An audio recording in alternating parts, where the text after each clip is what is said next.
رب اشرح لی صدری ویسر لی امری واحلل عقدۃ من لسانی یفقہوا قولی آمین یا رب العالمین۔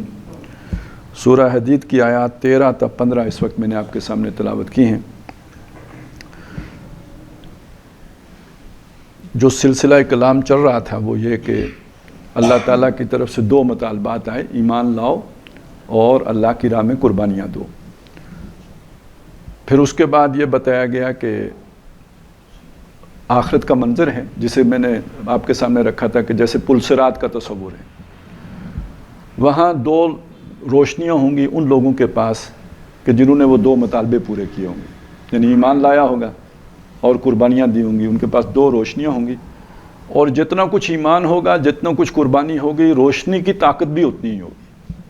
اگر ایمان اور عمل تھوڑا ہے تو روشنی بھی مندم سی ہوگی، اور اگر ایمان اور عمل خوب ہے تو روشنی بھی مدینہ سے صنعا تک بہت، جیسے گاڑی کی ہیڈ لائٹس ہوں تو سرچ لائٹس ہوں، اس طرح بہت دور تک جانے والی روشنی ہوگی۔ یہ تو نقشہ ہے ایک طرف کا۔ دوسری طرف کا نقشہ یہ ہے کہ کافروں کا معاملہ تو پہلے ہی چکتا ہو گیا، ان کے پاس تو کسی قسم کی کوئی روشنی کا کوئی سوال ہی نہیں۔ وَمَن لَّمْ يَجْعَلِ اللَّهُ لَهُ نُورًا فَمَا لَهُ مِن نُور، جن کے لیے اللہ نے کوئی روشنی نہ رکھی ہو ان کے لیے تو کہیں کوئی روشنی نہیں ہے۔ لیکن یہ کہ ایک لوگ ہیں جو دنیا میں دعوے دار رہے کہ ہم مومن ہیں، اب دنیا میں انہیں کافر قرار دینے کا کوئی پیمانہ آپ کے پاس نہیں تھا، لیکن یہاں اللہ تعالیٰ نے چھانٹی کے لیے ایک بیریئر لگا دیا ہے۔ یہ پل صراط در حقیقت ان کو چھانٹنے کے لیے ہے۔ اب ان کے پاس دونوں روشنیوں میں سے کوئی روشنی نہیں ہوگی۔ اگر ان کا کوئی عمل تھا تو اس حقیقی ایمان کے بغیر تھا جو دل میں ہوتا ہے، تو ظاہر ہے پھر وہ اس کی بنیاد یا شہرت تھی یا ریاکاری تھی یا کوئی اور جو بھی کوئی دنیا کی نیت ہوگی، اس کی بنیاد وہ خلوص اور اخلاص جو ایمان کے ساتھ جڑا ہوا ہوتا ہے وہ تو ہو ہی نہیں سکتا۔ انما الاعمال بالنیات، تو وہ شے وہاں پہ موجود ہی نہیں، لہذا وہ عمل بھی زیرو ہو گیا، سراب ثابت ہوا۔ والذین کفروا اعمالهم کسراب بقیعۃ یحسبہ الظمآن ماء حتی اذا جاءہ لم یجدہ شیئا ووجد اللہ عندہ فوفاہ حسابہ، تو وہ تو سراب نکلا، وہ عمل کسی کام کا نہیں رہا۔ اور وَقَدِمْنَا إِلَىٰ مَا عَمِلُوا مِنْ عَمَلٍ، ہم قدم بڑھائیں گے ان کے بڑے بڑے اعمال کی طرف، فَجَعَلْنَاهُ هَبَاءً مَنْثُورًا، ان کو جیسے راکھ اڑائی جاتی ہے اس طرح اڑا دیں گے۔ تو یعنی ان اعمال کو قبول ہی نہیں کیا جائے گا کیونکہ وہ ایمان کی موٹیویشن کے بغیر ہوں گے۔ تو منافق کا عمل قابل قبول نہیں، تو نہ عمل کی کوئی روشنی ہے نہ ایمان کی روشنی ہے۔ اب یہ اندھیرے میں وہاں پہ ٹامکٹویاں مار رہے ہوں گے۔ اب یہ سارا منظر جو وہاں کا ہوگا اس کی منظر کشی خود اللہ تعالیٰ نے کی ہے۔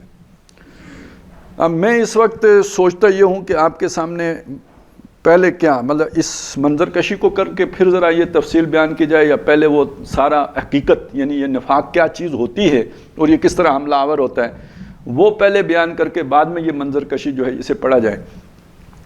تو میرا خیال یہ ہے کہ پہلے میں ذرا آپ کے سامنے وہ سارا تصور اجاگر کر دوں کہ یہ جو مختلف الفاظ ہیں نا، آپ دیکھتے ہیں کفر، ایمان، اسلام، نفاق، میں تھوڑی سی اس کی وضاحت کر دوں تاکہ بات پہلے سمجھ میں آ جائے۔ قانونی اصطلاحات بس دو ہیں، کفر اور اسلام، کوئی تیسری شے قانون اس کو نہیں دیکھتا۔ یا آپ مومن ہیں، مسلمان ہیں، یا آپ کافر ہیں۔ قانون کی نظر میں یہ دو تقسیمیں ہیں۔ حقیقت کی سطح پہ جب آپ جا کے دیکھیں گے تو پھر وہاں پہ تقسیم بڑھ جائے گی۔ کافر ہے، اچھا اس کافر کو دعوت دی گئی ہے؟ اگر دی گئی ہے تو یہ اور نسل کا کافر ہے، یعنی اس کو سمجھنے کے بعد اگر اس نے نہیں مانا تو ختم قلوب والا کافر ہے، اس کے دلوں پر مہر ہو گئی، ختم اللہ علی قلوبہم۔ اب ظاہر ہے ابو جہل کے دل پر مہر کی گئی تھی نا، آج کے کافر کے دل پر تو مہر نہیں ہوئی کیونکہ اس کے ایمان لانے کا امکان ابھی باقی ہے، کوئی دعوت دے گا ہو سکتا ہے ایمان لے آئے۔ تو کافروں میں پھر اب حقیقت کے اعتبار سے تقسیم ہو گئی، ایک کافر وہ ہے جس کے دل پر مہر ہو گئی، ایک کافر وہ ہے جس کو ابھی آپ دعوت دے سکتے ہیں، مہر ابھی اس کے دل پر نہیں ہوئی ہے۔ یہ ایک موٹی تقسیم میں نے آپ کو بتا دی۔ ویسے کافروں میں بھی آگے سینکڑوں کس تقسیمیں ہیں۔ یوں تو قانونی سطح پہ ابو طالب بھی کم از کم اہل سنت کا جو بھی ہمارا مسلک ہے اس کے مطابق ایمان نہیں لائے، تو ایمان ابو جہل بھی نہیں لایا، تو قانون کے اعتبار سے دونوں برابر ہو گئے۔ حقیقت کے اعتبار سے زمین و آسمان کا فرق ہے کہ ابو طالب نے کس طرح حضور صلی اللہ علیہ وسلم کی ہر جگہ پہ مدد کی، کبھی مخالفت نہیں کی۔ ابو جہل کتنا کٹر دشمن تھا۔ قانون کی نظر میں دونوں ایک جگہ پہ کھڑے ہیں، حقیقت کی سطح میں ان کافر ہونے کے باوجود زمین و آسمان کا فرق ہے۔ اچھا آج کل ہم اس چیز کا کوئی اس کو خیال میں نہیں لاتے، اس تقسیم کا کوئی اس حقیقت کو کوئی سوچتے بھی نہیں ہے، بس ایک ہی وہ جو ہے نا وہ چلا دیتے ہیں پھاوڑا اور سب کو ایک اس لاٹھی سے آنکھ دیتے ہیں. تو کافروں میں بھی فرق ہوتا ہے، سارے کافر ایک جیسے نہیں ہوتے. اسی طرح اب آ جائیے اسلام کی قانون کی سطح پہ دوسری تقسیم کیا ہے جی؟ اسلام. اب اسلام میں ایک بندہ وہ ہے جو قولی مسلمان ہے، قالت الاعراب آمنا قل لم تؤمنوا ولکن قولوا اسلمنا. انہوں نے کہا جی ہم ایمان لے آئے، اسلام لے آئے. اے نبی ان سے کہیے تم ابھی اسلام تو لائے ہو، ایمان تم نے قبول نہیں، ایمان تمہارے دلوں میں نہیں گیا ہے. لیکن قانون کی نظر میں یہ اور جس کے دل میں ایمان چلا گیا دونوں برابر ہیں، دونوں بالکل برابر ہیں. حقیقت کی سطح میں دونوں میں فرق ہے. اب جس کے دل میں ایمان نہیں گیا اس نے قانوناً اسلام قبول کر لیا، لیکن آگے مسئلہ کیا ہے؟ آگے مسئلہ یہ ہے کہ وہ دھوکہ دینے کی نیت سے اسلام قبول کیا اس نے، تو وہ منافق، کٹر منافق. اچھا اسلام تو قبول کیا اچھی نیت سے، لیکن جب مشکل حالات پڑے تو وہ اندر سے ابھی میں واضح کروں گا، وہ مخالف ہو گیا. اوپر سے مخالف نہیں، وہ اندر سے یہ پھر بھی منافق ہے، یہ بھی منافق ہے. لیکن ایک دوسرا آدمی ہے جو کمزور ہے، وہ بھی عمل نہیں کر رہا لیکن اس کے دل میں اسلام کی مخالفت نہیں ہے، محبت ہے.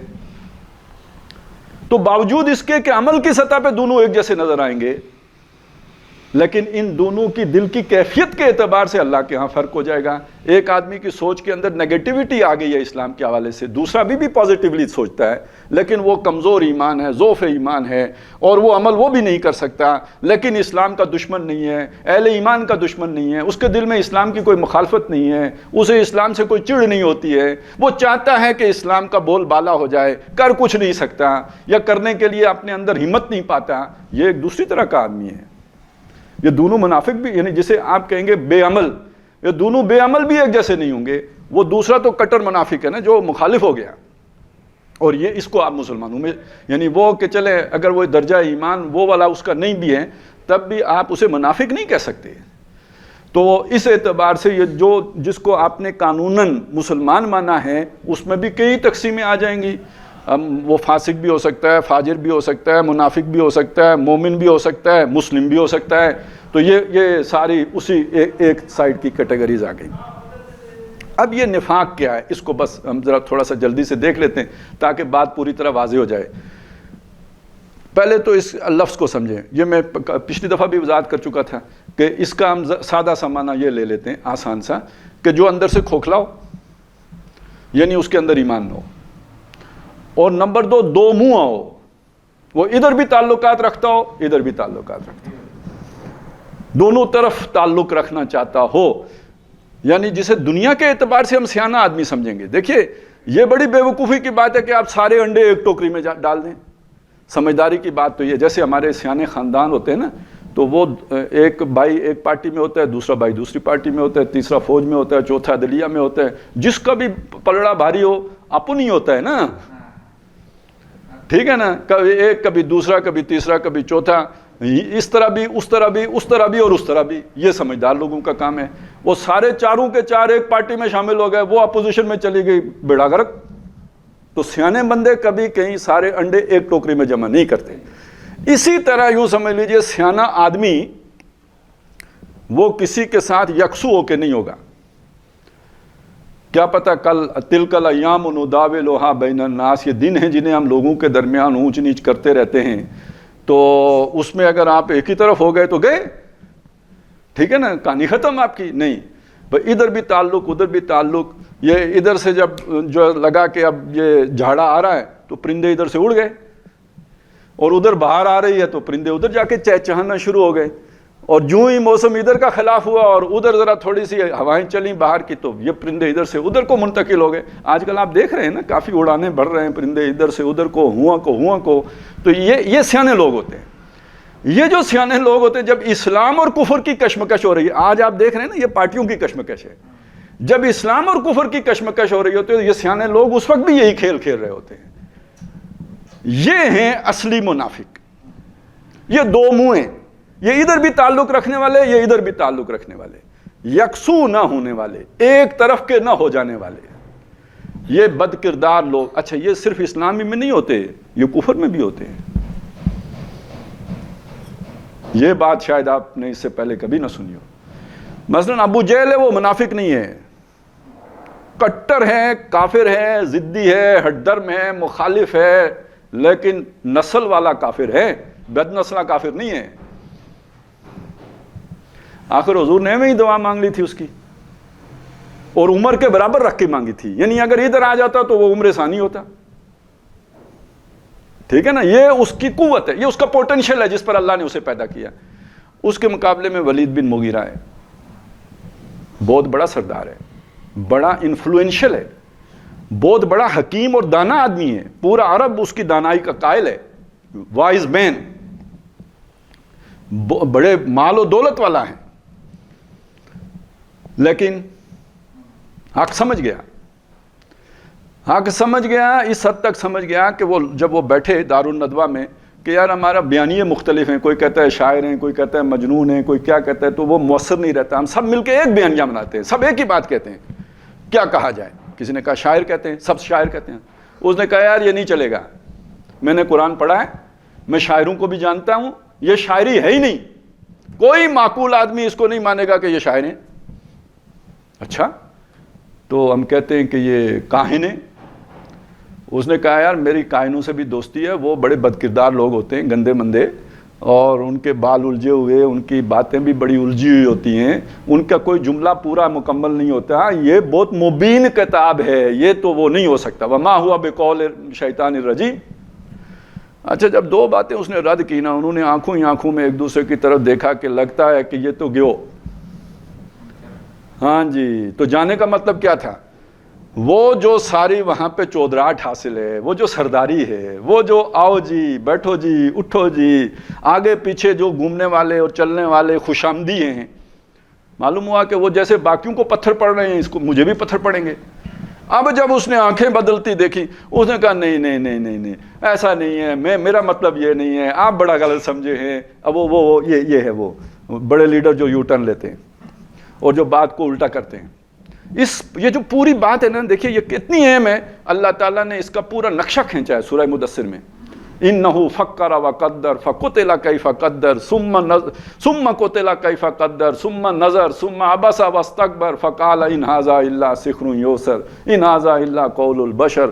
یہ اس کا جو بھی اس نے انداز اختیار کیا نا، ثم نظر ثم عبس وبصر، یہ بالکل جیسے ایک آدمی متفکر ہوتا ہے نا، سوچتا ہے، ثم نظر، اس نے یوں کر کے دیکھا، عبسا، تیوری چڑھائی، یعنی یہ ماتھے پہ بل جو آدمی دیتا ہے نا، بڑا غور و فکر جب بندہ کر رہا ہوتا ہے، علامہ اقبال کا ابا بنا ہوتا ہے، اس وقت اس کے مطلب چہرے کی کیفیت ہوتی ہے، وہ کیفیت اس نے بنائی۔ اور پھر اس کے بعد اس نے اپنا جو ہے نا جیسے بات سمجھ میں آتی ہے نا تو آدمی ذرا ناک کرتا ہے اپنے، ہاں جی ہاں، اور پھر اس کے بعد اس نے گڑا کیا، بیانیہ کیا بنایا، ان ھذا الا قول یؤثر، یہ ایک پرانی بات ہے جو چلی آ رہی ہے۔ انٹلیکچوئل تھا نا، اس نے ذرا ہٹ کے بات کی، نہ شاعر کہا نہ کاہن کہا، ان ھذا الا قول یؤثر، ایک پرانا مؤثر قول ہے جو چلا آ رہا ہے، اور یہ قول بشر ہے، یہ میں نہیں کہتا کہ کوئی رب العالمین کا کلام ہے، یہ قول بشری ہے۔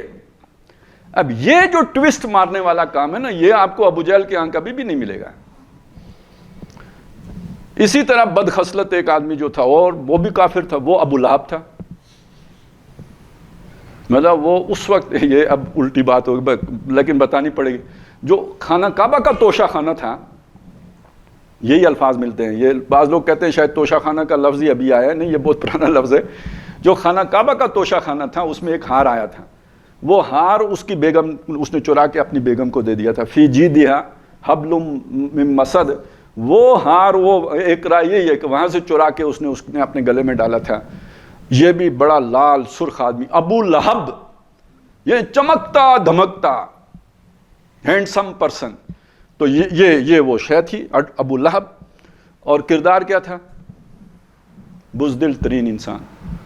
غزوہ بدر جب آیا نا، ابو جہل تو تن تنا کے آیا نا، اور مرتے وقت بھی جو ہے نا، اس نے کہا ہے گردن ذرا نیچے سے کاٹنا، نیزے پہ چڑھاؤ گے، اگر اوپر سے کاٹ دی تو نیچی لگے گی نا، سردار کی گردن اونچی ہونی چاہیے، ادھر سے کاٹنا۔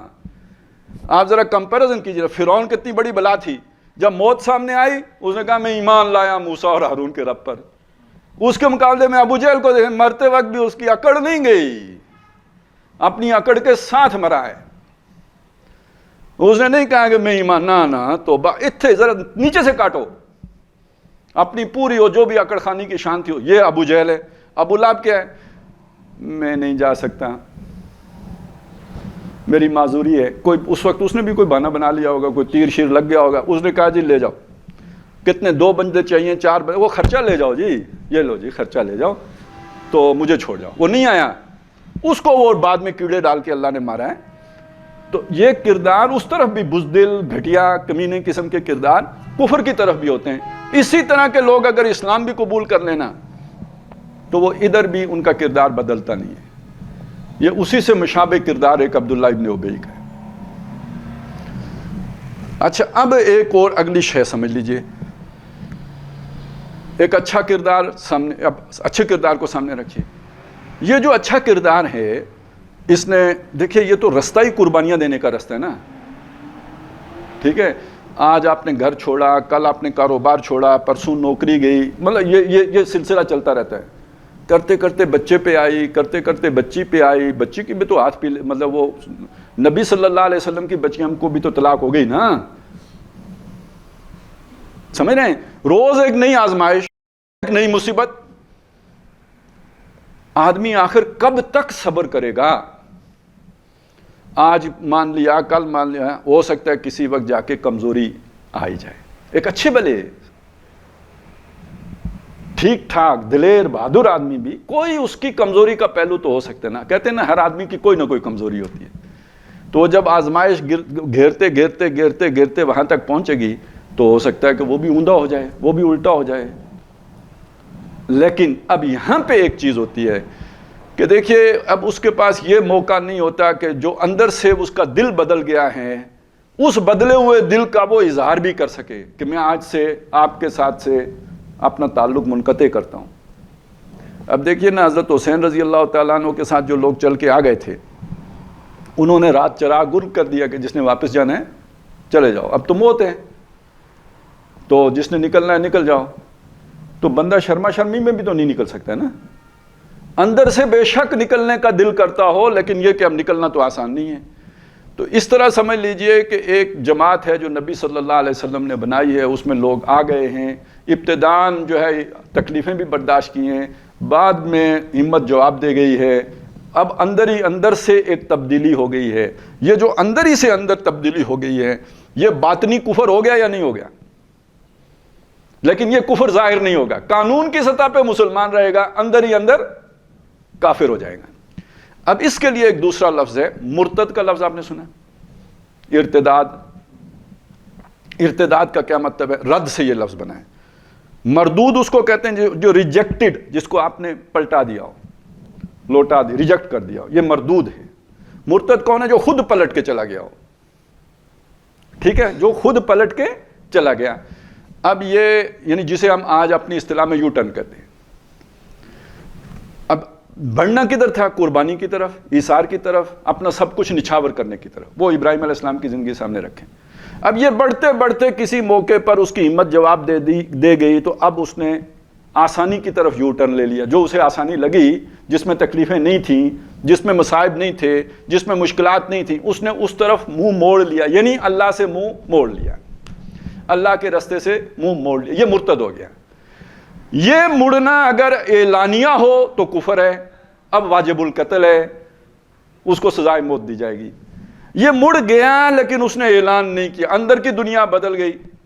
اب وہ چھپ کے شراب بھی پی لیتا ہے، چھپ کے چوریاں بھی کر لیتا ہے، چھپ کے زنا بھی کر لیتا ہے، چھپ کے ہر برائی کر لیتا ہے. ظاہراً مسلمان ہے، وہ بتائے گا میں مسلمان ہوں، اس نے اعلان نہیں کیا. شرک بھی کر لیتا ہے، ہر کام کر لیتا ہے. اندر سے وہ کافروں کے ساتھ مل بھی گیا ہے، ظاہراً ابھی وہ مسلمان ہے، یا کافروں سے نہیں بھی ملا لیکن اب اس کے اندر ہمت اسلام کے لیے قربانی دینے کی نہیں ہے. اب یہ سمجھ لیجئے کہ یہ اندر سے کیا ہو گیا؟ کافر ہو گیا. یہ مرتد باطنی ارتداد ہے، یہ ظاہری ارتداد نہیں ہے. اب اس کے سٹیپ بھی سمجھ لیجئے کیسے ہوتا ہے. دیکھیں آپ، ایک آدمی اندر سے کمزور ہو گیا، کھوکھلا ہو گیا، سرنگ کی مانند کھوکھلا ہو گیا، جیب خالی ہو گئی، یعنی ایمان سے دل خالی ہو گیا. جب تک تو کوئی آسان کام ہوں گے، نماز ہے، اس طرح روزہ ہے، یہ ہمت کر کے کر لے گا، جو بھی ایک دنیا کا رکھ رکھاؤ ہوتا ہے اس کے تحت کر لے گا. لیکن جو ہی جان پہ بنے گی نہیں کر سکتا. نہیں کر سکتا تو کیا کرے گا؟ کوئی نہ کوئی لازمی جھوٹا بہانہ بنائے گا. یہ تو نہیں کہہ سکتا نا میں آپ کی بات نہیں مانتا، یہ کہے کہ میں آپ کی بات نہیں مانتا پھر تو گیا پکڑا جائے گا، یہ نہیں کہہ سکتا. یہ اس جو بھی ایک سوشل بانڈ ہے اس میں وہ یہ بات نہیں کہہ سکتا. اس نے کوئی بہانہ بنانا ہے، میرے پیٹ میں درد ہے، میری بیوی بیمار تھی، میں سوتا رہ گیا، میں اٹھ ہی نہیں سکا، جو جیسے اسکول میں بچے بہانہ بناتے ہیں جب نہیں آتے، اس طرح کا بہانہ بنائے گا اور جھوٹ بول کر اپنا کوئی عذر گھڑ کے اس جو بھی مہم درپیش ہوگی اس سے پسپائی اختیار کرے گا یا اس سے لا تعلق ہوگا. اچھا، اب یہاں پہ جو ایک تحریک جب چل رہی ہوتی ہے، حقیقی تحریک، تو اس میں تو روز آزمائشیں آ رہی ہوتی ہیں. آج اگر غزوہ بدر ہے تو کل غزوہ احد ہے، پرسوں غزوہ احزاب ہے تو آگے غزوہ تبوک ہے. آج بچ گئے تو کون سا کل بھی بچے رہیں گے. اچھا، آج تو آپ کے پیٹ میں درد تھا نہیں آئے، آپ کل بھی نہیں آئے. تو بندے کو خود ہی خیال آتا ہے کہ یار یہ پتہ نہیں میری بات کا آپ کیسے اعتبار کریں گے، میں تو کل بھی نہیں آیا تھا، پرسوں بھی نہیں آیا تھا. اب یہ قسم کھائے گا، اپنی بات کو معتبر کرنے کے لیے اللہ کی قسم کھا کے بات کرے گا. اتخذوا ایمانہم جنتن، انہوں نے اپنی قسموں کو ڈھال بنا لیا. جب ان سے پوچھا جاتا ہے نا کیوں نہیں آئے تو دفاع کس سے کرتے ہیں؟ اپنا ڈھال کے طور پر کس شے کو استعمال کرتے ہیں؟ قسم کو کرتے ہیں. یہ چیز بھی کچھ عرصے چلتی ہے، اس کے بعد خود بخود ایک کام ہوتا ہے، آپ سمجھ سکتے ہیں وہ کام کیا ہوتا ہے. کام یہ ہوتا ہے کہ آدمی پھر یہ سوچتا ہے کہ یار یہ کیوں ہر روز کوئی نہ کوئی نیا کام شروع کیے ہوئے ہوتے ہیں، ان سے آرام سے نہیں بیٹھا جا سکتا. اب یہ کس کی طرف یہ دل کے اندر چڑچڑاپن پیدا ہو رہا ہے؟ جو لیڈر ہے وہاں محمد الرسول اللہ تھے، ان کی طرف پیدا ہو گیا. اچھا، پھر دوسری بات کیا آتی ہے؟ اچھا چلیں، یہ تو جو کرتے ہیں سو کرتے ہیں، یہ جو لوگ ان کی بات پہ فوراً لبیک کہتے ہیں یہ بڑے چاپلوس ہیں، یہ ابو بکر، یہ عمر، یہ عثمان، یہ تو کوئی آگے سے نہ کرتے ہی نہیں، جو وہ کہتے ہیں یہ ایک دم ان کے پیچھے چل پڑتے ہیں. تو گویا جو مخلص ایمان والے ہیں ان سے بھی ایک نفرت کے جذبات دل میں پیدا ہونا شروع ہو جائیں گے. یہ تھرڈ سٹیج پہ ہے. یہ پہلی دونوں سٹیجوں سے نفاق کی بیماری لگنے کے بعد بھی انسان واپس آ سکتا ہے. یعنی وہ یو ٹرن لے لیا تھا لیکن پھر یو ٹرن لے کے سیدھے رستے پہ چل سکتا ہے. لیکن یہ کہ اگر وہ نفرت اور بغض اور عداوت پیدا ہو گئی ہے سچے ایمان والوں کی، اب ٹی بی فورتھ سٹیج کا ہے، وہ کیا ہے، وہ کینسر. اب یہ جو ہے نا ناقابل علاج ہے، یہ اب اس کی اصلاح نہیں ہو سکتی. اگر اس چیز کو آپ ذہن میں رکھیں تو یہ سمجھ لیجئے قرآن مجید میں کفر کا لفظ بعض اوقات ان لوگوں کے لیے بھی استعمال ہوا ہے جو ظاہراً مسلمان ہیں. ان پر کفر کا فتویٰ نہیں لگے گا کیونکہ وہ قانوناً مسلمان ہیں، ان کے دل کی کیفیت کفر والی ہے، اس لیے کافر کہہ دیا. اب جیسے فرمایا من لم یحکم بما انزل اللہ فاولئک هم الکافرون، جو اللہ کے نازل کردہ کے مطابق فیصلے نہیں کرتے وہی تو کافر ہیں. تو پھر اس بنیاد پر آج تو سارے مسلمانوں کا جو ہے وہ کفر لگ جائے گا ان کے اوپر. قانوناً مسلمان ہی رہیں گے، حقیقت کے اعتبار سے یہ کفر ہے. ٹھیک ہے. اسی طرح جیسے حدیث میں آیا کہ ایمان اور کفر کے درمیان فرق کرنے والی چیز نماز ہے. ایک آدمی نماز نہیں پڑھتا تو ایمان اور کفر میں فرق کرنے والی شے تھی، اس نے تو وہ فرق کرنے والی شے مٹا دی. اس کا مطلب ہے حقیقت کے اعتبار سے تو ہے کفر، قانوناً ابھی کافر نہیں ہے. اب جن کو یہ چیزیں نہیں معلوم ہوتی وہ اس کو کافر بنا دیتے، وہیں سے تو وہ تکفیری سوچ چل پڑتی ہے. اسی کو آگے لے کے چلیں کہ قرآن مجید میں بعض جگہوں پہ جو دوستی اور دشمنی کو ایمان کی بنیاد بتایا گیا، یعنی آپ کی دوستی کس سے؟ A man is known by the company he keeps. اگر آپ کی کفار کے ساتھ دوستی ہے، یہود کے ساتھ ہے، نصارہ کے ساتھ ہے، اس کا مطلب ہے آپ کو اسلام کی کوئی غیرت نہیں ہے، لہٰذا اسے کفر کہا گیا ہے. لیکن یہ حقیقت کی سطح پہ کفر ہے، قانون کی سطح پر کفر نہیں ہوگا. کوئی کسی کافر سے دوستی کرنے سے کوئی بندہ کافر قانوناً نہیں ہو جاتا. لیکن اگر وہ دلی محبت اس کی شدید تر ہو گئی تو اس کا مطلب یہ ہے کہ یہ جو ہے وہ کفر ہو گیا. اچھا، اب یہ شاید کوئی حقیقت اور قانون کا فرق اگر تھوڑا سا میں ایک دو مثالیں دے کے اس کو بھی کلیئر کر دوں. وہ کیا ہے؟ سب سے پہلے آپ کو ایک بات بتاؤں جو واقعہ میرے ساتھ پیش آیا. وہ یہ کہ ایک صاحب نے اپنی بیوی کو طلاق دے دی. بیوی نے آ کے یہ بتایا کہ اس نے مجھے کوئی 17 ایک طلاقیں دی ہیں، 3 بھی نہیں، کتنی؟ 17. بندے سے پوچھا، اس نے کہا میں نے 1 دی ہے. اختلاف ہو گیا.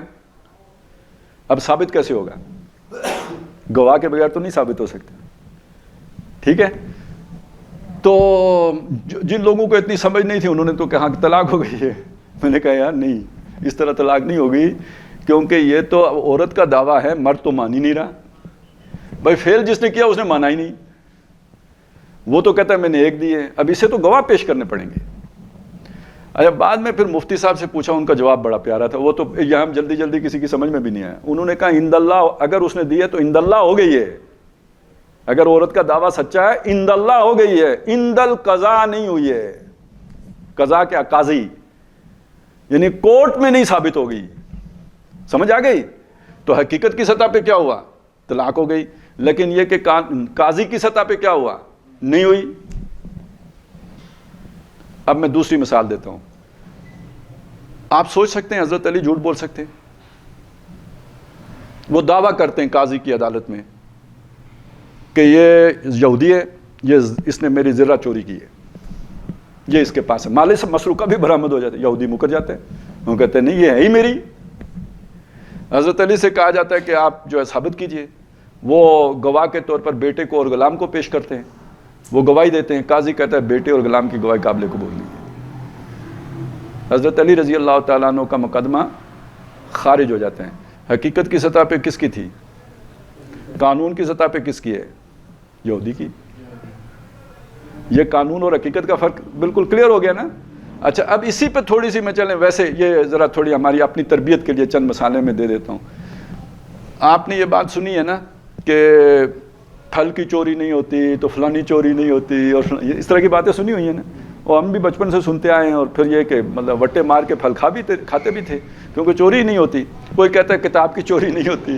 اور بھائی یہ قانون کی سطح پہ, وہ قانون جس سطح پہ حد لگتی ہے, ہاتھ کٹتا ہے, اس سطح پہ چوری نہیں ہوتی ہے.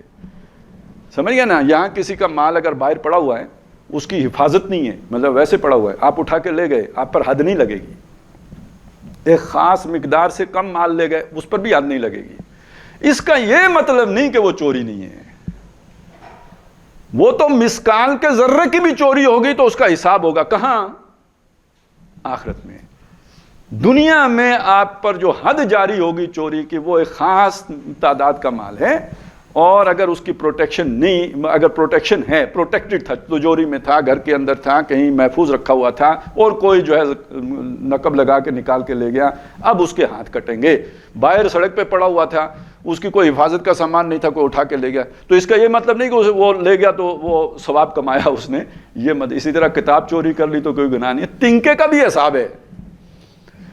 تو اب میرا خیال ہے یہ حقیقت کا اور قانون کا فرق معلوم ہو گیا نا. یہ قانون دنیا کی سطح پہ ہوتا ہے, آخرت میں حقیقت کی بنیاد پر فیصلے ہوں گے. بلکہ ایک اور واقعہ حضور صلی اللہ علیہ وسلم کی اپنی زندگی کا ہے کہ لوگ آتے ہیں مقدمے پیش کرتے ہیں.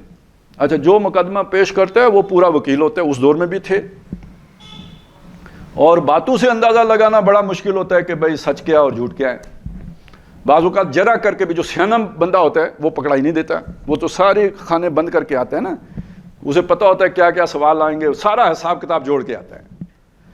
تو حضور نے فرمایا ہو سکتا ہے کوئی بندہ آئے میرے پاس اور کوئی زمین کا مقدمہ پیش کرے, اور مجھ سے, ظاہر ہے وہاں پہ جو فیصلہ ہوگا تو وہ تو فیس ویلیو پہ ہوگا, جس نے اچھے دلائل دیے, جس نے ثبوت پیش کیے, وہ جیسے حضرت علی رضی اللہ تعالیٰ عنہ والا ہے, تو اس کے حق میں فیصلہ ہو جائے. تو حضور نے فرمایا ہو سکتا ہے وہ مجھ سے کوئی فیصلہ لے کے جائے, لیکن وہ یہ یاد رکھے کہ وہ مجھ سے زمین کا ٹکڑا لے کے نہیں گیا, آگ کا ٹکڑا لے کے گیا. دنیا میں تو زمین ہے, آخرت میں وہ زمین ہی اس کے لیے آگ بن جائے گی.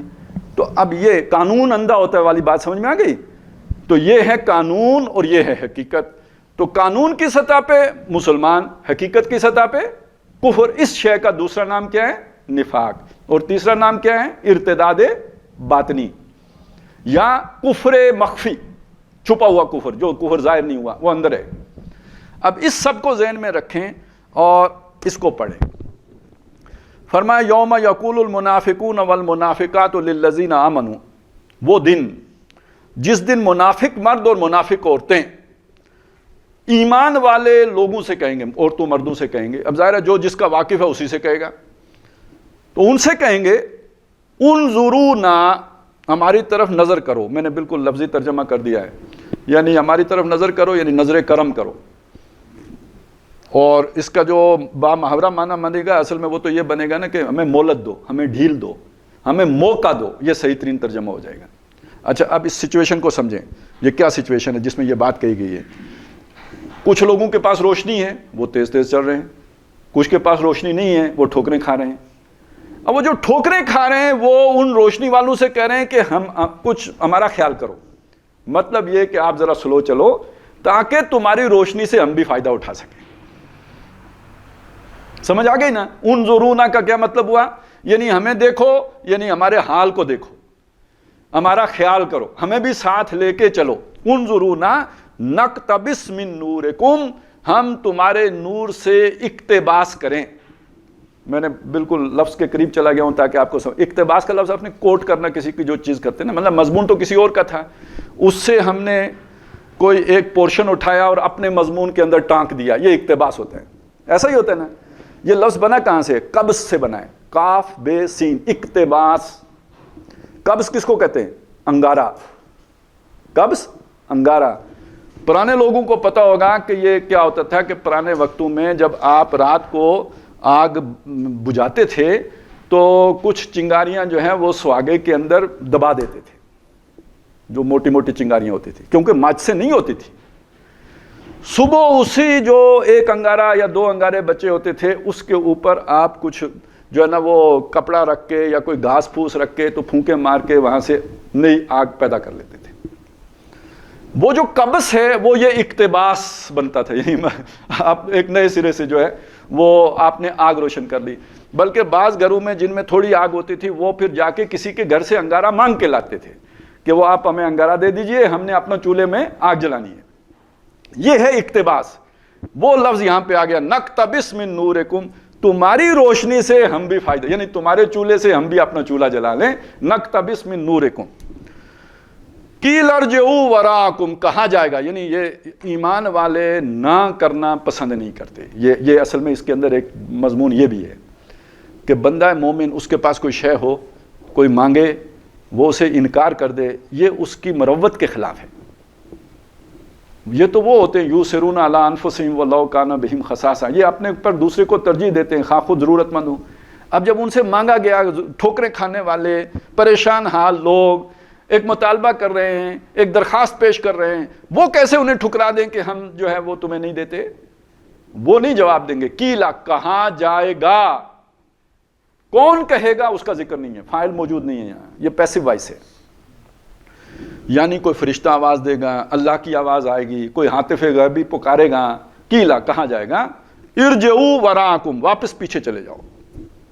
فلتمسوا نورا، لمس کہتے ہیں چھونے کو، او تلاش کر، ٹچ کرنا، ادھر سے اپنا نور تلاش کر کے لاؤ۔ اصل میں اس کے اندر ایک بڑا حسرت کا پیغام ہے، یعنی پوری بات سمجھیں تو وہ کیا ہے؟ یہ روشنی یہاں نہیں ملتی، جیسے صحرا میں پانی نہیں ملتا، ایسے ہی یہ روشنی یہاں نہیں ملتی۔ جیسے صحرا میں پانی اپنے گھر سے لے کے آنا ہوتا ہے، ایسے ہی یہ روشنی دنیا سے کما کے چارج کر کے آنی تھی بیٹری۔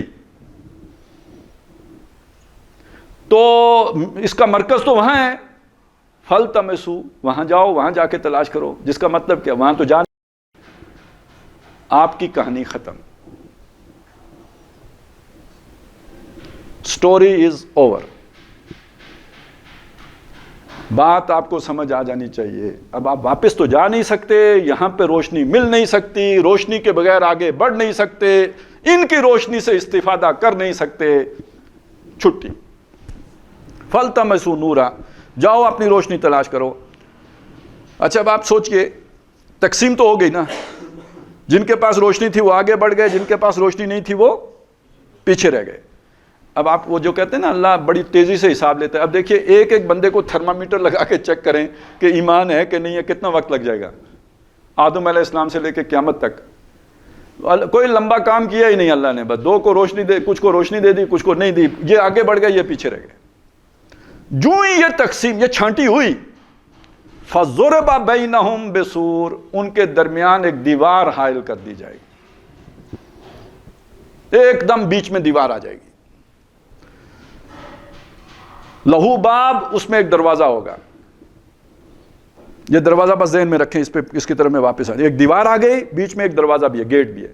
ویسے اگر آپ جیل کا نقشہ آپ کے ذہن میں ہو تو دیوار ہے، اس کے اندر لوگ بند ہیں، ایک اس کا مین گیٹ ہے، جانے والے بھی اسی سے جا کے قیدیوں سے ملتے ہیں اور نکلنے والے بھی اسی گیٹ سے نکل کے باہر آتے ہیں. یعنی یہ جیل میں چلے گئے، فوری طور پر یہ جیل میں چلے گئے. جو ہی جیل میں گئے، باطنہ فیہ الرحمہ، وہ جو اس دیوار کی اندر والی یعنی جنت والی جو لوگ نکل گئے ان کی طرف تو رحمت ظاہر ہو جائے گی، ایک دم آؤ بھگت، ویلکم، خوش آمدید، اور جو ہے وہ پینا پلانا جو بھی اللہ تعالیٰ نے ان کے لیے ابتدائی نزل کا سامان ہے جس کا ذکر آتا ہے وہ سب ان پر نچھاور ہونا شروع ہو گیا، اللہ کی نعمتوں کی بارش شروع ہو گئی.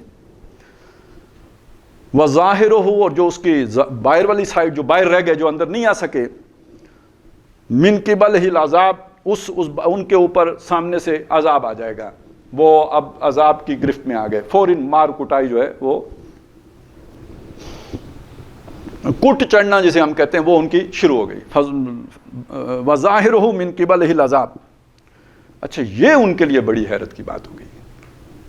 اب آپ یہاں پہ ایک بات سمجھیے گا آگے، اگلا جملہ سمجھ میں نہیں آئے گا جب تک یہ پہلی بات ہم نہ سمجھ لیں. وہ کیا بات ہے؟ یہ جو نفاق ہے نا، ان میں سے ایک منافق تو وہ ہوتا ہے کہ جس کو پتا ہوتا ہے کہ میں منافق ہوں. ایک قسم کی نفاق وہ ہے کہ جس میں بندے کو خود نہیں پتا ہوتا. دیکھیے سورہ بقرہ کا دوسرا رکوع ذہن میں لے کے آئیے. وَإِذَا قِيلَ لَهُمْ، جب ان سے کہا گیا لا تفسدوا فی الارض، زمین میں فساد نہ پھیلاؤ، قالوا انما نحن مصلحون، انہوں نے کہا ہم تو اصلاح کرتے ہیں. یعنی وہ اپنی سمجھ کے مطابق فساد نہیں کر رہے تھے، کیا کر رہے تھے؟ اصلاح کر رہے تھے. وہ سمجھ کیا تھی؟ ان کی سمجھ میں فساد صحابہ کرام اور حضور پھیلا رہے ہیں، کیونکہ جنگ کے حالات یہ پیدا کر رہے ہیں نا.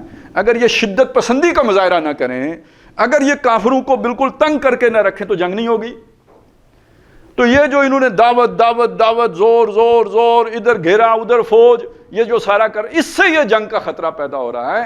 ہم جو امن کی کوشش کر رہے ہیں، یعنی باطل کے ساتھ کو ایگزسٹنس، بت بھی رکھے رہے، ایمان بھی چلتا رہے، یہ جو مشترکہ مفادات کونسل ہم نے بنائی ہوئی ہے، ہم امن کام کر رہے ہیں، ہم اصلاح کر رہے ہیں.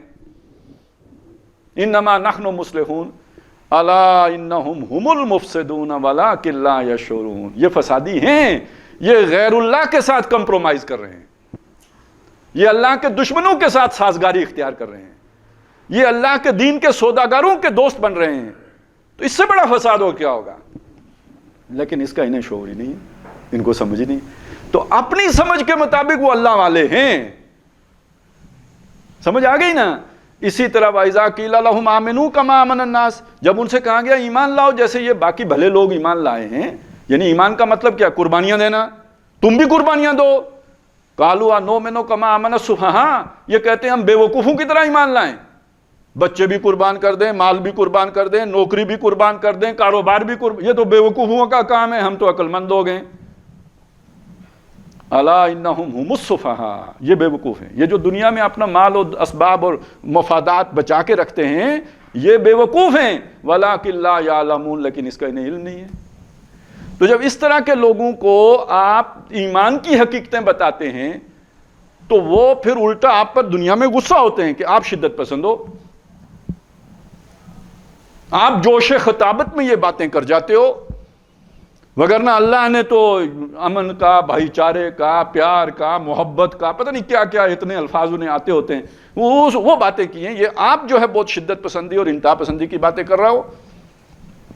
اب یہ لوگ جب اللہ کے سامنے جا کے کھڑے ہوں گے تو ان کے دل میں تو اس مومن ہونے کا مغالطہ ہوگا نا، ہم مسلمان ہیں. اب جب ان پر یہ کیر ٹوٹے گا تو وہ حیران ہو جائیں گے، یہ کیا ہوا، واٹ از دس. تو ویسے آپ کو معلوم ہے کہ ہوں گے بھی بڑے بڑے دانشور، نہ صرف بڑے بڑے دانشور ہوں گے، بڑے بڑے انفلوئنشل پیپل ہوں گے. ہاں جی، تو ایک چھڑی دیتے ہوئے جن کی آنکھوں سے آنسو کی جھڑی لگ جاتی ہو تو وہاں تو پورا جو ہے نا وہ چھڑے چھانٹی جو ہے معاملہ خراب ہو رہا ہوگا، تو وہ تو آؤٹ آف کنٹرول ہو جائیں گے. لہذا اب وہ ان مسلمانوں کو پکاریں گے، او مسجد کے مولوی صاحب ہم نے آپ کے پیچھے نمازیں نہیں پڑھی، او فلانے صاحب ہم نے اور آپ نے مل کے فلانے کی صلح نہیں کرائی تھی، او فلانے خان ہم نے مسجد میں اتنا چندہ نہیں دیا تھا. تو ینادونہم، انہیں پکاریں گے، وہ جو آگے بڑھ گئے ہوں گے مومن، ان کو پیچھے سے یہ آواز، ندا کہتے ہیں نا آواز کو، ینادونہم، انہیں چلا چلا کے پکاریں گے، الم نکم معکم، ہم تم میں سے نہیں تھے، وی ور ناٹ مسلمز، میں مسلمان نہیں ہوں جی، آپ الم نکم معکم. وہ مڑ کے اب پہلے سوال کا جواب انہوں نے نہیں دیا تھا، جب انہوں نے کہا تھا نا کہ ہمیں بھی فائدہ، وہ تو کسی اور نے جواب دیا تھا، وہ فرشتے نے دیا جس نے بھی. یہ جواب ابھی مسلمان دیں گے ان کو، سچے مسلمان، کھرے مومن، جن کے دل میں بھی ایمان ہوگا. قالوا بلا، وہ کہیں گے کیوں نہیں، ہمارا نام اگر عبداللہ تھا تو آپ کا عبد الرحمن تھا، ٹھیک ہے نا، ہم اگر محمد تھے آپ احمد تھے، آپ کسی طرح ہم سے پیچھے نہیں تھے، ماشاءاللہ ہماری داڑھی 4 انچ تھی، آپ کی 4.5 انچ تھی، ٹھیک ہے نا، ہمارے اگر کالر والے کپڑے تھے تو آپ کے تو پلین تھے، وہ ہماری کف تھی تو آپ کی جو ہے نا وہ دوسری جو ہے سادہ وہ تھی، تو کیوں نہیں، آپ ہم میں سے ہیں، ہم ہمارے ساتھ تھے. وَلَكِنَّكُمْ فَتَنْتُمْ أَنفُسَكُمْ، لیکن آپ نے اپنے آپ کو خود فتنے میں ڈالا. اب یہاں سے ایک بہت اہم مضمون شروع ہو رہا ہے، اس کو سمجھ لیں. یہ فتنہ کیا ہے؟ What this فتنہ is، جس میں اس نے ڈالا اپنے آپ کو. ایک لفظ میں اگر کہوں تو دنیا، حب الدنیا، دنیا کی محبت، یہ دھوکے کا سامان. لیکن اسے ذرا کھول کے دیکھیے، یہ دھوکے کا سامان کس بلا کا نام ہے؟ یہ صرف فریج ٹی وی کا نام تو نہیں ہے، یہ صرف گھر کا نام تو نہیں ہے، مکان کا، اس مکان کے اندر رکھے ہوئے سامان کا نام تو نہیں ہے. یہ بیٹوں کی محبت بھی تو دنیا ہی کی علامت ہے، آخرت میں تو نہیں ہوگی. یفر المرء من اخیہ و امہ و ابیہ و صاحبتہ و بنیہ، انہی کے لیے تو دنیا میں الٹے ہوئے جاتے تھے. یو ٹرن لینے کا وجہ کیا تھی؟ یا کاروبار، یا نوکری، یا کوئی مالی مفاد، یا کسی سے تعلق کہ وہ ناراض ہو جائیں گے. وہ بڑے سیاسی رہنما ہیں، وہ ناراض ہو گئے تو پھر مجھے ٹوٹی کون لگا کے دے گا، وہ ناراض ہو گئے تو میری ٹرانسفر کر دیں گے، وہ اگر خفا ہو گئے تو پتہ نہیں اور کون سا آسمان ٹوٹ پڑے گا مجھ پہ، ٹھیک ہے نا. ان سے پرانے دیرینہ تعلقات ہیں. اب وہ سارے تعلقات ذہن میں لے کے آئیے. وہ جو ایک میں سناتا ہوں، پہلے پگ، پھر نک، پھر اللہ تو پھر رسول. تو یہ تو پگ نک اب پرانی بات ہو گئی نا. وہ اپنا سب سے پہلے پاکستان، ٹھیک ہے، سب سے پہلے وہ ایک ہوتا تھا نا ہمارا خاندان.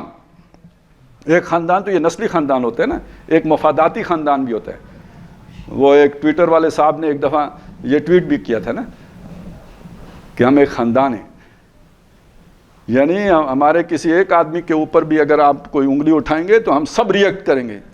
ویسے کیا انگلی اٹھانا، لوگوں نے تو بانسوں پہ چڑھا دیا، اب وہ کوئی نہیں ریئیکٹ کر سکا. یہ تو پھر اللہ جب کسی کو ذلیل کرنے پہ آ جائے تو کون کسی کو عزت دے سکتے ہیں. تو یہ سمجھ لیجئے، یہ اپنے محکمے کا غرور و تکبر، یہ اپنی برادری کا غرور و تکبر، یہ اپنے کاروبار کا غرور و تکبر، یہ اپنے تعلقات کا غرور و تکبر، یہ سب فتنہ ہے. انما اموالکم و اولادکم فتنہ، مال و اولاد بھی فتنہ ہے. ان سے جڑی یہ ساری دنیا کی ہر محبت فتنہ ہے. اس کا مطلب تم دنیا کی محبت میں پڑے، دنیا کی محبت میں پڑے تو یہ پہلا قدم تھا ڈماڈول. دیکھیے جس کے دل میں دنیا کی محبت نہیں ہے اسے قربانیاں دینے میں کیا رکاوٹ پیش آئے گی؟ سمجھ آئی نا. مجھے جان نہیں پیاری تو آگ میں چھلانگ لگانا مشکل ہوگا؟ نہیں. مجھے اولاد نہیں پیاری، گلے پہ چھری چلانا مشکل ہوگا؟ ابراہیم علیہ السلام کو ذہن میں رکھیے نا. مجھے کاروبار نہیں پیارا، لٹا دینا مشکل ہوگا. لیکن اگر میری محبت ان چیزوں سے قائم ہے، میں 100 بار نہیں سوچوں گا. جسے ہماری زبان میں دو دلی میں پہنا، دو دلیاں پہ گشنا، جسے کہتے ہیں ڈبل مائنڈڈ ہونا. تو یہ گو مگو کا شکار کر دینا، چلوں یا نہ چلوں. یہ کس وجہ سے ہوتا ہے؟ محبت ادھر بھی ہے، محبت ادھر بھی ہے. محبت اللہ سے بھی ہے، محبت مال سے بھی ہے، محبت رسول سے بھی ہے، محبت دنیا سے بھی ہے، محبت اسلام سے بھی ہے. لیکن یہ کہ دنیا بھی لٹتی دیکھ نہیں سکتا. یہ آدمی کبھی یوں تو کبھی یوں، کبھی دائیں تو کبھی بائیں، کبھی اسلام کی طرف کبھی کفر کی طرف. اب دیکھیے یہاں پہ کفر کس شے کو کہیں گے آپ؟ یہ دنیا کی محبت کو کہیں گے. حقیقت میں تو یہ ساری چیزیں ناجائز نہیں ہیں، حرام نہیں ہیں، ان سے آپ استفادہ کر سکتے ہیں، لیکن یہ کہ ایک لیول پہ آ کے یہ بھی، اب دیکھیں جو دم غافل سو دم کافر، اس لیول پہ پہنچ کر یہ آ کے تو کفر کی طرف ہو جائے گا۔ یہ میں نے جان بوجھ کے سارے الفاظ استعمال کیے۔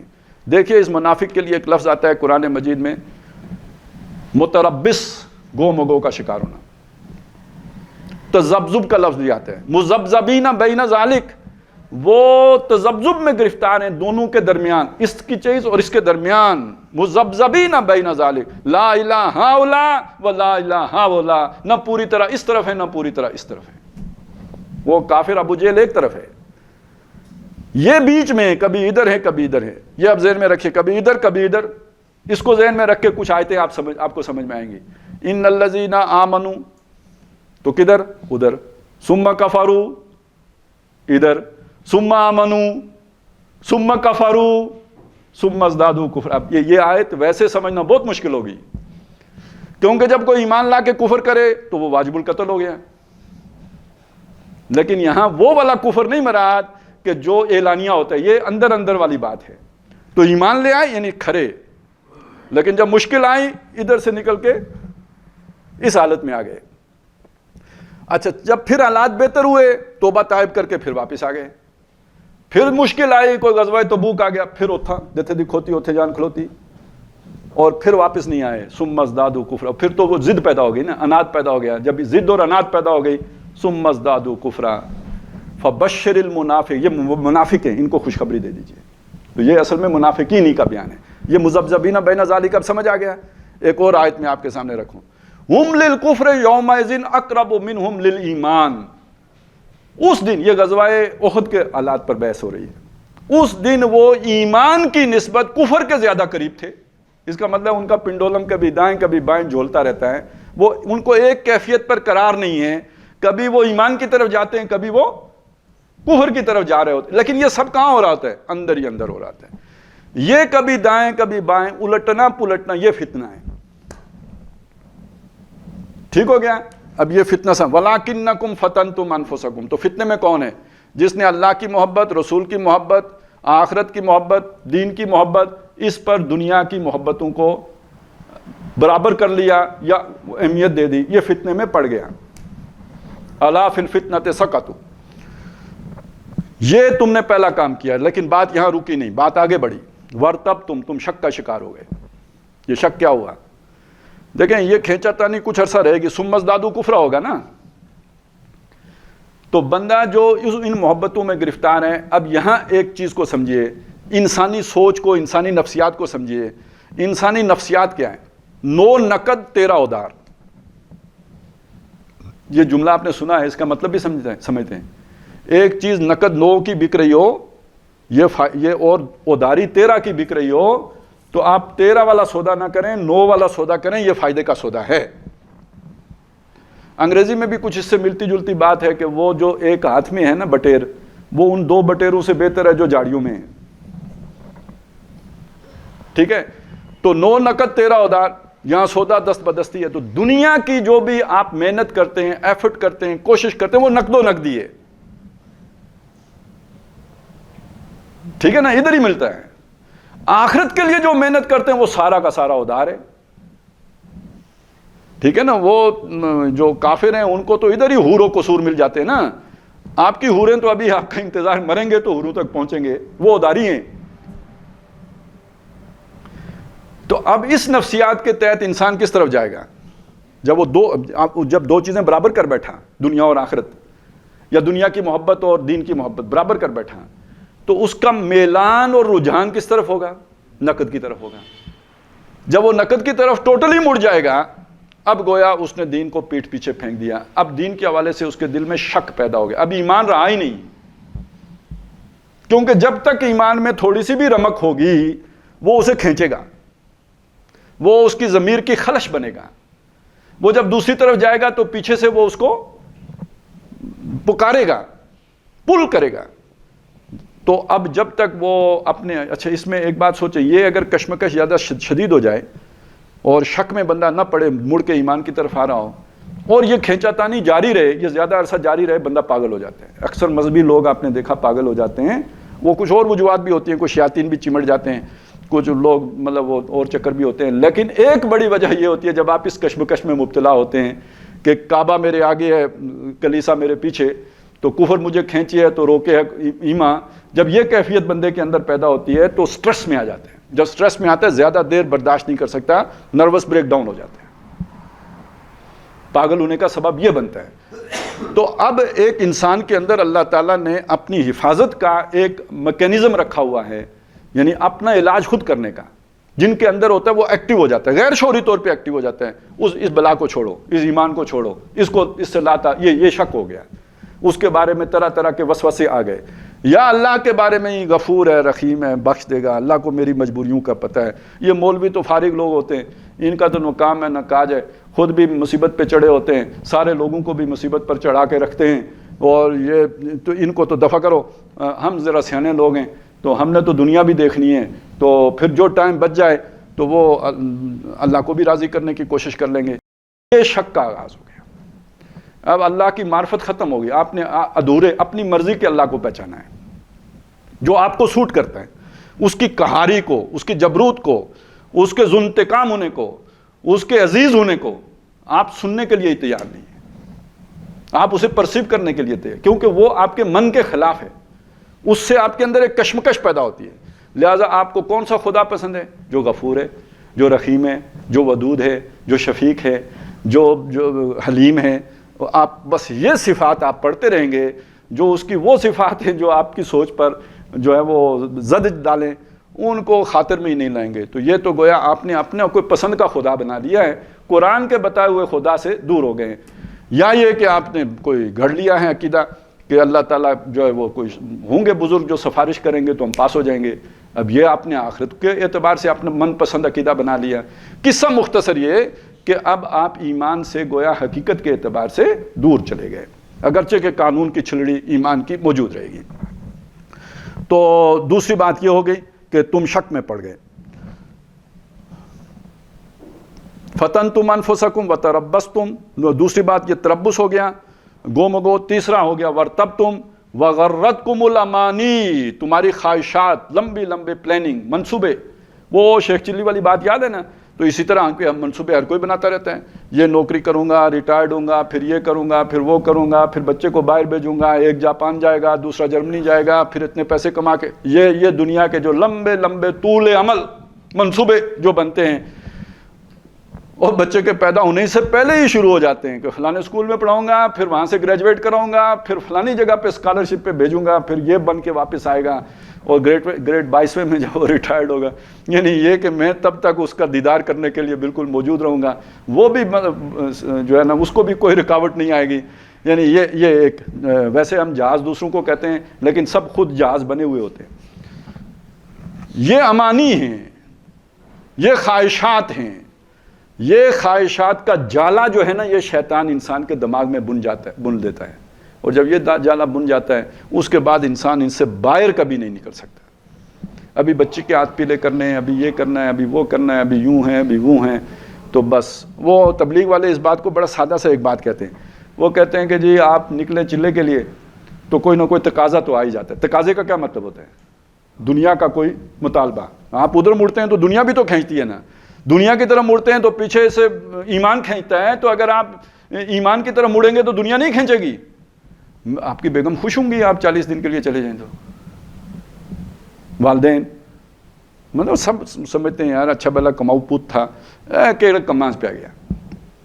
تو یہ تو صرف 40 دنوں کی بات ہے یا 4 مہینے کی بات ہے, جہاں جان ہی جانے کا خطرہ ہو. سمجھ آ رہی ہے؟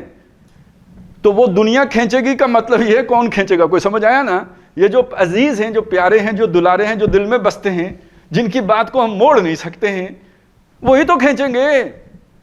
اسی لیے تو کہا یا ایھا الذین آمنوا ان من ازواجکم واولادکم عدوا لکم, تمہاری بیویوں میں سے بعض اور تمہاری اولادیں تمہاری دشمن ہیں. فاحذروہم, چوکنے رہے نا کہ کہیں دین کی طرف بڑھتے ہوئے یہ پیچھے سے تمہیں کھینچ نہ لیں. تو اب مسئلہ یہ ہوا کہ یہ جو جب کھینچیں گے اپنی طرف, تو وہ کھینچنے کا مطلب کیا؟ پھر آپ ان کے لیے منصوبے بنائیں گے, ان کے لیے دنیا بنائیں گے, ان کے لیے یہ سارا کچھ ہوگا. یہ لمبی لمبی جو ہے نا منصوبے، یہ انسان کو پھر الجھا دیتے ہیں، اس کے پاؤں کی بیڑیاں بن جاتے ہیں، ان سے وہ کبھی نہیں نکل سکتا۔ ہاں تو میں تبلیغ والوں کا واقعہ سنا، تقاضا آ گیا، یعنی بیوی کا مطالبہ آ گیا، تقاضا آ گیا، وہ بیمار ہو گئی، سچ مچ کی بیمار ہو گئی، تو وہ ایک بات کہتے ہیں کہ اگر آپ اس تقاضے کی پرواہ نہ کر کے اللہ کی راہ میں نکل جائیں تو تقاضا پیچھے ختم ہو جاتا ہے، اللہ کی مدد آ جاتی ہے، مسئلہ حل ہو جاتا ہے۔ لیکن اگر آپ اس تقاضے کی وجہ سے رک گئے تو اگلی دفعہ جب آپ نکلنے کا ارادہ کریں گے تو اس سے بڑا تقاضا آئے گا، اس سے اگلی دفعہ نکلنے کا ارادہ، اس سے بھی بڑا تقاضا آئے گا، پھر موقع نہیں ملے گا، کیونکہ پھر تو وہ تقاضوں کی جکڑ بندیوں میں آپ آ گئے نا، پھر تو تقاضے شیطان کی طرف سے بھی آئیں گے، اور وہ شیطان کے تقاضے بھی انہی کے اندر سے بن کے آئیں گے نا۔ اس بات کو سمجھ لیجئے کہ اللہ کی مدد کا حاصل کرنے کا طریقہ کیا، بندہ یکسو ہو جائے۔ اگر بندہ وہ ایج پیج میں ہے پھر اللہ بھی چھوڑ دیتا ہے اور پھر حوالے ہو جاتا ہے امانی کے، خواہشات کے۔ وَغَرَّتْكُمُ الْأَمَانِي، تمہیں دھوکہ دیا تمہارے ان منصوبوں نے، تم انہی میں پڑے رہے۔ حَتَّى جَاءَ أَمْرُ اللَّهِ، یہاں تک کہ اللہ کا امر آ گیا، یعنی موت آ گئی۔ زندگی کی مہلت تو یہی تھی نا، امتحان تو اتنا ہی تھا، ٹائم از اوور، گھڑیاں ختم، قیمتی گھڑیاں، محمد بن سلمان کی گھڑی سے زیادہ قیمتی گھڑیاں ختم ہو گئیں، کوئی نہیں باقی بچی، اب آ جاؤ ہمارے پاس، چلو واپس۔ اب پتہ چلا کہ ایک ایک گھڑی کتنی قیمتی تھی۔ غافل تجھے گھڑیال یہ دیتا ہے منادی، گردوں نے گھڑی عمر کی ایک اور گھٹا دی، تو یہ ساری اس طول عمل میں لگ کے ضائع ہو گئی۔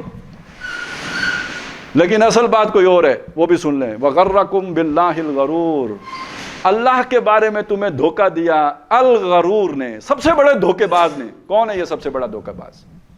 شیطان۔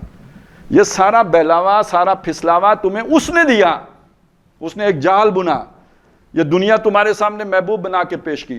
وَزَيَّنَ لَهُمُ الشَّيْطَانُ أَعْمَالَهُمْ، شیطان نے ان کے اعمال ان کے سامنے مزین کر دیے، ڈیکوریٹ کر دیے، پرکشش کر دیے، اٹریکٹیو کر دیے، اور اس طریقے سے تمہیں بہلا کے، پھسلا کے، اپنے دام میں فریب میں الجھا کے، اور دام ہم رنگ زمین میں پھنسا کے تمہیں آج اس گڑھے میں لا کے گرا دیا۔ وَغَرَّكُمْ بِاللَّهِ، اللہ کے بارے میں تمہیں دھوکہ دیا الغرور، سب سے بڑے دھوکے باز نے۔ میں صرف اگلی آیت کا ترجمہ کر دیتا ہوں، اب یہ الغرور پر بھی بات کرنی باقی ہے، وہ انشاءاللہ تعالی اگلی دفعہ کریں گے، بس اگلا ترجمہ کر دوں تاکہ یہ کم از کم کنیکٹ ہو جائیں۔ فَالْيَوْمِ، تو آج کے دن، یہ پوری بات کلیئر ہو گئی۔ آج کا اب یہ جو دن ہے، لا یؤخذ منکم فدیۃ، تم سے بھی کوئی فدیہ نہیں لیا جائے گا، ولا من الذین کفروا، نہ کافروں سے لیا جائے گا۔ اب دیکھیے کدھر بریکٹ ہو گئے، حقیقت میں کس کے ساتھ تھے؟ دنیا قانون کی نظر میں کس کے ساتھ تھے؟ مسلمانوں کے ساتھ۔ حقیقت میں کس کے ساتھ تھے؟ کافروں کے ساتھ۔ اب انجام کس کے ساتھ ہوا؟ کافروں کے ساتھ۔ فَالْيَوْمَ لَا يُؤْخَذُ مِنْكُمْ فِدْيَةٌ وَلَا مِنَ الَّذِينَ كَفَرُوا مَأْوَاكُمُ النَّارُ، تم دونوں کا ٹھکانہ دوزخ ہے۔ آگے ہِیَ مَوْلَاكُمْ، وہ تمہاری مولا ہے۔ یہ بہت ہی تنزیہ کلام ہے۔ مولا کون ہوتا ہے؟ مددگار۔ مولا کون ہوتا ہے؟ غمخوار۔ مولا کون ہوتا ہے؟ کام بنانے والا۔ ہمارا مولا کون ہے؟ اللہ۔ وہ اللہ جس کو کہے میں تمہارا مولا نہیں تمہاری مولا، آ گئے۔ آپ اس جملے کی گہرائی کا اور شدت کا اور جو چوٹ ہے اور جو اس کے اندر جو سینہ چیر دینے والی بات کو سمجھ آ رہی ہے، اور اللہ کی جو بیزاری ہے اس کے اندر اس بندے سے، اس کا کوئی اندازہ ہو رہا ہے؟ ہی مولاکم، وہ آگ تمہاری مولا ہے۔ وبئس المصیر، لوٹنے کی بری جگہ ہے۔ تم نے دنیا تو اپنی خوبصورت کر لی، دنیا کو تو تم نے چار چاند لگا لیے، دنیا ڈیکوریٹ کر دی، لوگوں نے کہا کیا مکان بنایا ہے، لوگوں نے کہا کیا کاروبار جمایا ہے، لوگوں میں تمہارا ڈنکا بج گیا، کوئی شک نہیں اس میں، کوئی تم نے بڑا نام کمایا، لیکن لوٹ کے کہاں آئے ہو؟ بس اتنے سمجھدار تھے۔ یہ 4 دن کی چاندنی اور یہ اب اندھیری رات، یہ سوچ تھی، یہ تمہارا مبلغ علم تھا اور یہ تمہاری سمجھ تھی، یہ تم نے سودا کیا ہے، تو تف ہے تمہاری عقل کو، تف ہے تمہاری سوچ کو۔ ہی مولاکم وبئس المصیر۔ اللہ تعالیٰ بس یہ جو بھی گھڑیاں ہیں، قیمتی گھڑیاں، ان گھڑیوں میں یہ قیمتی بات سمجھنے کی توفیق عطا فرمائے. باقی یہ کہ زندگی فقیر کی بھی گزر جاتی ہے، زندگی بادشاہ کی بھی گزر جاتی ہے. نیند جو ہے وہ سونے کی مسری پہ بھی آ جاتی ہے اور نیند فٹ پاتھ پہ بھی آ جاتی ہے. توانائی اور طاقت جو ہے نا بہت مرغن غذائیں بھی دے دیتی ہیں، اور توانائی اور طاقت سوکھی روٹی سے بھی آ جاتی ہے. اور دن پورے کر کے وہ بھی چلا جاتا ہے جو بڑی خوشحال زندگی بسر کرتا ہے، اور وہ بھی چلا جاتا ہے جو بڑی جو ہے وہ تکلیف دہ زندگی بسر کرتا ہے. لیکن اصل زندگی جا کے وہاں پھر پتہ لگتا ہے. تو اللہ تعالیٰ ہمیں یہ بات جو ہے ان حقائق کو سمجھنے کی توفیق عطا فرمائے. اقول قولی ھذا واستغفر اللہ لی ولکم ولسائر المسلمین والمسلمات.